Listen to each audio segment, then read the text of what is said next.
সঙ্গে বিয়ে দেওয়া যাবে কি যাবে না? সুন্নি ও ওয়াহাবিদের মধ্যে পার্থক্য কি? দুইটা প্রশ্ন একসঙ্গে উত্তর। প্রথমে সুন্নি এবং ওয়াহাবিদের মধ্যে পার্থক্য। সুন্নিরা কোরআন হাদিস ছাড়া, দলিল ছাড়া অন্য কোনো কথা মানে না, আর ওয়াহাবিরা দলিলের ধার ধারে না। এটা হলো মেন পার্থক্য। এই জন্য সুন্নিরা হালুয়া খায়, ওয়াহাবিরা হালুয়া খায়, এজন্য হালুয়াকে পছন্দ করে না। সুন্নিরা মাজার যায়, ওয়াহাবিরা মাজারে যায় না। সুন্নিরা কবর জিয়ারত করে, ওয়াহাবিরা কবর জিয়ারতকে পছন্দ করে না। সুন্নিরা মিলাদ করে, তারা মিলাদকে বিদআত করে। সুন্নিরা ফাতিহা করে, তারা ফিতরাকে বিদআত করে। সুন্নিরা শবে বরাত পালন করে, আর ওয়াহাবিদের মৌলবি বলছে শবে বরাত পালন করার থেকে বেশ্যাখানে যাওয়াটা বেশি ভালো। বলেন নাউজুবিল্লাহ। সুন্নিরা আমাদের রাসূলুল্লাহর জুলুস করে, সুন্নিরা রাসূলুল্লাহর আগমন দিবসে খুশি পালন করে, আর ওয়াহাবিরা বসে বসে কাঁদে, হায় রে সুন্নিরা খুশি কেন পালন করলো, বিরিয়ানি কেন খেলো, এই দুঃখে তারা যারা কাঁদতে থাকে। সুন্নি আর ওয়াহাবিদের মধ্যে পার্থক্য হলো এই, সুন্নিরা নবীকে হাজির নাজির জানে, ওয়াহাবিরা হাজির নাজির মানে না। সুন্নিরা নবীকে নূরের তৈরি বলে, ওয়াহাবিরা নবীকে নূরের তৈরি মানতে পারে না। সুন্নিরা নবীকে গায়বের সংবাদদাতা বলে, ওয়াহাবিরা নবীকে গায়বের সংবাদদাতা বললে শিরক বলে। সুন্নিরা আপনার পীর ওলিদেরকে মানে, ওয়াহাবিরা পীর ওলিদেরকে মানতে চায় না। পার্থক্য আছে কি নাই? এই পার্থক্য আছে কি নাই? সুন্নি আলাদা, ওয়াহাবি, এই সুন্নি আলাদা, ওয়াহাবি আলাদা। যখন সুন্নি আলাদা, ওয়াহাবি আলাদা, আলাদা মানুষকে আলাদাই রাখে, তাদেরকে বেটি দেওয়া যাবে না, তাদের কাছ থেকে বেটি নেওয়া যাবে না। যদি কেউ ভুলবশত তাদের বেটি নিয়ে এসে থাকেন, তাহলে তার বেটিকে সুন্নি করে নেবেন, নিজের মতে করে নেবেন, নিজের মতো করে দরুদ ও সালামে তাকে তাকিদ করবেন। কোন মহিলা যদি ওয়াহাবির বেটি হয়ে থাকে, তাহলে সেই বেটিকে ভালো করে পড়ান, নবীজির মোহাব্বত কি, নবীজির দরুদ ও সালামের গুরুত্বটা কি, 40 চারণ করা যাবে কিনা, মানুষ মরে গেলে তার জন্য দোয়া খায়ের করা যাবে কি যাবে না, কোরআন তেলাওয়াত করা যাবে কিনা, সেই মেয়েটাকে সুন্দর করে পড়িয়ে দিবেন। আর তারপরেও যদি মেয়েটা বলে না, আমি রাসূলুল্লাহকে মানবো না, আমি দরুদকে মানবো না, আমি কোরআন কবর জিয়ারতকে মানবো না, আমি পীর ওলিদেরকে মানবো না, তাহলে সেই বউটাকে আপনি তার বাপের বাড়ি দিয়ে এসে অন্য একটা বিয়ে করবেন। আমার কথা বলার আমি বলে দিলাম, করবেন না করবেন না আপনার ব্যাপার, কথা বুঝতে পারছেন? হ্যাঁ, মুসলমান এটাই করা উচিত। আর যদি সে বলে না না, আমি যখন আপনার এখানে এসেছি, তাহলে আমরাও মিলাদকে মানবো, সালামকে মানবো, কবর জিয়ারতকে মানবো, আপনার বাপ মা মারা গেলে কবর তার জন্য দোয়া করা যাবে, দোয়া খায়ের করা যাবে, এটা আমি মানছি। এইগুলা যদি মেনে নেয় তাহলে কোনো সমস্যা, তাহলে কোনো সমস্যা নাই। আমি বেশিরভাগ দেখেছি যে যারা এসেছে আপনার ওখান থেকে, তারা বেশিরভাগটা মেনে নিয়েছে, কিন্তু কিছু থাকে টেরা, কিছু থাকে টেরা, তারা মানতে চায় না। তো তাদেরকে একটু মানানোর চেষ্টা করবেন, বুঝানোর চেষ্টা করবেন। নিজে যদি বুঝাতে না পারেন, মৌলভী সাহেবের সাহায্য নিয়ে সেই মেয়েটাকে বুঝাবেন, সঠিক আপনার বার্তাগুলো বুঝাবেন। আর আগামীতে কেউ বেটি দিবে না। আমি বলছি এখন আপনার পার্সোনাল ব্যাপার, দিবেন কি দিবেন না, কিন্তু আমি বলছি এই জন্য, কারণ আপনি বেটি দিবেন মাস্টার দেখে, ডাক্তার দেখে, কিন্তু দেখবেন আপনার বেটি দুনিয়াতে তো সুখে থাকবে, দুনিয়াতে তো আরাম আসাইসে থাকবে, কিন্তু বেটিটা যখন মরে যাবে, জানাজার পরে ওই বেটির জন্য আর দোয়া করতে চাইবে না, মাটি দেওয়ার পরে ওই বেটির জন্য আর দোয়া করতে চাইবে ওই বেটিটার জন্য আর কবর জিয়ারত করবে না, 40 চারণ করতে চাইবে না, বেটির জন্য দান সাদকা খায়রাত করতে চাইবে না। বলুন তো আপনার বেটির আখিরাতটা বরবাদ হলো না, হলো না? এই আখিরাতটা বরবাদ হলো কি হলো না? এই জন্য সুন্নি আলিমেরা আপনার বেটির পৃথিবীর জীবনটাকে ভালো রাখতে চায়, আখিরাতের জীবনটাও ভালো রাখতে চায়। এই জন্য আপনাদেরকে আমি সাজেস্ট করব, আপনাকে আমি সাজেস্ট দিব যে আপনারা দিয়েন না, সুন্নি আলিমদেরকে দেন, সুন্নি ছেলেদেরকে দেন। একটা সুন্নি ছেলে দেখে ভদ্রভাবে সুন্নি ছেলেকে দেন, মুসলমান, এটা সবথেকে ভালো, এটা আপনার জন্য লাভজনক। না হলে আপনি যখন মরবেন তখন বুঝতে পারবেন যে না, এটা আমি ভুল করলাম। আজকে জানেন, আমি আমার বাপ মারা গেছে 40 করবো, ওদের দেখতে থাকবে, ফেলাচ্ছে আল্লাহ ভালো। আমি আমার বাপ মারা গেছে তার জন্য দোয়া করবো, ব্যথা তাদেরকে লাগে, লাগে কি লাগে না ভাই? লাগে।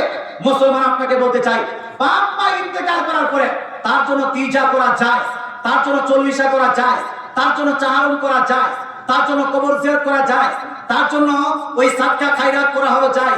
আর যদি পারেন তার জন্য কোরআন শরীফ তেলাওয়াত করে তার নামে বকশি দিবেন। এটা হলো জায়েজ জায়েজ জায়েজ। এই সমস্ত জিনিসের নেকি বাপ মায়ের কাছে পৌঁছে যাবে। জোরে বলে সুবহানাল্লাহ। আল্লাহ তাআলা বুঝার তৌফিক দান করুন। রাসূল আল্লাহ তাআলা কোরআনুল মাজিদ ফুরকানুল হামিদের মধ্যে ইরশাদ করেন, মহিলারা হলো তোমাদের ক্ষেত শুরু, তোমরা মহিলাদের কাছে আসতে পারো। আল্লাহ তাআলা রাসূল সাল্লাল্লাহু আলাইহি ওয়াসাল্লাম স্বামীদের এতটা বেশি মর্যাদা রেখেছেন, স্বামীর এত মর্যাদা রেখেছেন। রাসূলুল্লাহ সাল্লাল্লাহু আলাইহি ওয়াসাল্লাম বলেন, পৃথিবীর মধ্যে আমি যদি কোনো মানুষকে সাজদা করার অনুমতি দিতাম, কোন মানুষকে সাজদা করা যাবে এটা যদি আমি পারমিশন দিতাম, তাহলে মহিলাদেরকে বলতাম নিজ নিজ স্বামীকে সাজদা করো। কাকে? নিজ নিজ স্বামীকে সাজদা করো। তাহলে ভাবুন তো স্বামীর কতটা মর্যাদা দিয়েছেন আল্লাহ তাআলা, স্বামীর কতটা মান সম্মান দিয়েছেন। স্বামীর মর্যাদা এতটা বেশি কেন? কারণটা হলো এই, স্ত্রীরা বাড়িতে থাকে আর স্বামীরা পিঠ পুড়িয়ে আপনার খেতে খামারে তার জন্য মেহনত করে আনে। স্ত্রী যখন বাড়িতে থাকে, স্ত্রী ভরণ পোষণ সমস্ত জিনিসের ব্যবস্থা কে করে ভাই? এই কে করে? তার বাজারের জন্য ম্যানেজ স্বামী করে, তার পরিধানের জন্য কাপড় ম্যানেজ স্বামী করে, তার খাবারের জন্য ম্যানেজ স্বামী করে। এক কথার তার এ টু জেড ব্যবস্থাপনা করেছে কে? স্বামী। এই জন্য স্বামীর মর্যাদা অনেক বেশি। আল্লাহ তাআলা রাসূল ইরশাদ করেন, কোন স্ত্রী যদি মারা যায় আর তার স্বামী যদি তার উপর রাজি খুশি থাকে, ওই স্ত্রীটা হলো জান্নাতি। জোরে বলে সুবহানাল্লাহ। জোরে বলেন না সুবহানাল্লাহ। আর কোন স্ত্রী যদি মারা যায় আর ওর স্বামী যদি তার উপর নারাজ থাকে, তার ওই স্ত্রীটা হলো জাহান্নামী। কথা বুঝতে পারছেন? আল্লাহ তাআলা রাসূল আরেক হাদিসের মধ্যে ইরশাদ করেন, রাত্রি বেলা কোন স্বামী যদি স্ত্রীকে নিজের বিছানায় ডাকে আর স্ত্রী যদি গাল ফুলিয়ে আপনার ওই মায়ের বাড়ি থেকে তাড়াতাড়ি নিয়ে চলে এসেছে, অথবা ওই শাড়ি এনে দিতে বলেছে কিন্তু শাড়ি এনে দেয়নি, অথবা কোন একটা বিষয়ে ঝামেলা হয়েছে, হালকা ফুলকা ফ্যামিলিতে ঝামেলা হতেই পারে, হতে পারে কি পারে না? তার ফ্যামিলিতে হয় নাকি? আমাদের মৌলভী মুন্সির আপনার ফ্যামিলিতে একটু তো কামকা হয়ে যায়, কি বুঝলো? হয় না আপনার ফ্যামিলিতে? এখন আপনার না হোক তারা সুন্দর মানুষ আপনি, হ্যাঁ এই মৌলভী সাহেব সুন্দর না? হ্যাঁ, কিন্তু যতই সুন্দর হোক স্বামী করার আগ পর্যন্ত তো আদর হবে। স্বামী করার আগে পর্যন্ত সুন্দর মানুষের আদর, কিন্তু স্বামী করার পরে ঝামেলা হয় কি হয় না? হয় কি হয় না? হয়। মুসলমান আপনাকে বলতে চাই, পৃথিবীর মানুষ, এই পৃথিবীতে আপনার স্বামী স্ত্রীর মধ্যে ঝামেলা হওয়াটা স্বাভাবিক, কিন্তু হাদিস দ্বারা প্রমাণিত ঝামেলা হওয়ার পরে বিছানায় যাওয়ার পর যে সর্বপ্রথম অপরকে টেনে নিবে সে হলো জান্নাতি মানুষ। জোরে বলে সুবহানাল্লাহ। সে স্ত্রী হোক অথবা স্বামী, যে আপনার আগে তাকে মানানোর চেষ্টা করবে এরা হলো জান্নাতি। মুসলমান আপনাকে বলতে চাই, যাই হোক না কেন স্ত্রীকে বিছানায় ডেকেছে, তারপরে স্ত্রী যদি তার বিছানায় না আসে, রাসূলুল্লাহ বলছেন যতক্ষণ পর্যন্ত স্ত্রী আসবে না ততক্ষণ পর্যন্ত আল্লাহর ফেরেশতারা ওই মহিলাটির প্রতি লানত বর্ষণ করবে, অভিশাপ নাযিল করবে। এই জন্য মেয়েদেরকে আপনার স্বামীর কথা মানা উচিত। মুসলমান, আচ্ছা স্বামীর কথা মানা উচিত মেয়েদেরকে, আর স্বামীকে স্ত্রীর কথা মানা উচিত কিনা? অবশ্যই। স্বামী তো স্ত্রী তো স্বামীকে মানবে, আর স্বামী মানবে কাকে? মন্টুর বহুকে, ঝন্টুর বহুকে। ভাই মন্টুর বউ ফোন করছে, আরে ভাই পিন্টু কোথায় আছো, আমার একটা ডেরি মিল্ক দরকার আছে। বহুকে দেয় না ডেরি মিল্ক, আর মন্টুর বউকে ডেরি মিল্ক দেওয়ার জন্য রাত্রিবেলা 12টার সময় যাচ্ছে। আপনার এই এলাকায় নাই? আমাদের এলাকায় কিছু কিছু লোক আছে নিজের স্ত্রীকে রেখে ঝন্টুর বংশকে লাইন মারছে, মন্টুর বংশকে লাইন মারে। এরকমের লোক পাওয়া যায় কি যায় না? যায় কি যায় না? নিজ স্ত্রীকে রেখে অন্যের স্ত্রীকে নিয়ে পালিয়ে গেছে, নিজ স্ত্রীকে রেখে একটা আনমেরিড মেয়েকে নিয়ে পালিয়ে গেছে। খবরদার, হুঁশিয়ার। যেইভাবে স্ত্রীর প্রতি স্বামীর হক রয়েছে, স্বামীর খেদমত করা, স্বামীর যেটা জায়েজ কথা সেটা মান্য করা, স্বামীর আদর আপ্যায়ন করা, এটা হলো স্ত্রীর উপর জরুরি। তদ্রূপ স্ত্রীর ভরণ পোষণ রাখা, স্ত্রীর মান মর্যাদা বজায় রাখা, স্ত্রীর হক স্ত্রীকেই দেওয়া, অন্য কাউকে না দেওয়া, এটা হলো পুরুষের উপর জরুরি। কথা বোঝা গেল? হ্যাঁ, আপনার শরীরে স্ত্রীর হক আছে, এই শরীরটা শুধু স্ত্রী পাবে, অন্য কেউ পাবে না। আল্লাহ তাআলা বুঝার তৌফিক দান করুন। আচ্ছা, আপনার পায়ে ব্যথা আছে, আপনার পা ব্যথা হলে আপনার স্ত্রী আপনার পা দাবিয়ে দিবে। মাথায় ব্যথা হলে এলিম বাম লাগিয়ে দিবে আপনার স্ত্রী। আর আপনার স্ত্রীর মাথায় যদি ব্যথা হয়, আপনার স্ত্রীর পায়ে যদি ব্যথা হয়, তাহলে তার পা দাবানোর জন্য, তার মাথায় বাম লাগানোর জন্য আপনি মন্টুর বাপকে নিয়ে আসবেন? হ্যাঁ মুসলমান? না না মুসলমান। এখানে স্বামী স্ত্রী এক অপরকে যতক্ষণ পর্যন্ত মহব্বত না করেছে, আপনার স্ত্রীর সমস্যা হলে আপনাকে সমাধান করতে হবে, আপনার সমস্যা হলে আপনার স্ত্রী সমাধান করবে, উভয় মিলে মহব্বত থাকবে। নবীজি বলছেন পৃথিবীতে সব থেকে পবিত্র মহব্বত, সব থেকে পাক সাফ মহব্বত, আজকে যদি আপনাকে বলা হয় সব থেকে মহব্বত করেছিল কে বেশি, তা আপনি বলবেন হয়তো রোমিও জুলিয়েট। কে বলবেন? Romeo Juliet. এই নামটা নেবেন।